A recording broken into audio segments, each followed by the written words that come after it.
ఏంటంటే రాజకీయం ప్రజల మధ్య ఉండాలని చెప్పినటువంటి వ్యక్తి.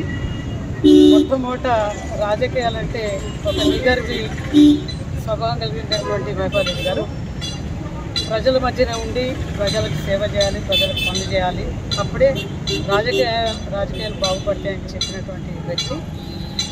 అన్నిటికంటే ముఖ్యం ఏంటంటే నిజాయితీ అవసరం. రాజకీయాల్లో నిజాయితీ ఉన్నప్పుడు ధైర్యం కానీ నిబ్బరం కానీ ఒక దారి అనిపిస్తుందని చెప్పినటువంటి వ్యక్తి. అతని బాటలోనే మేము నడుస్తున్నాం. నిజాయితీగానే ఉంటాం. రాజకీయాలు ఉన్నంత వరకు నిజాయితీగానే ముందుకు పోతాం. కార్యకర్తలకు కూడా అందరికి కూడా అండగా ఉంటామని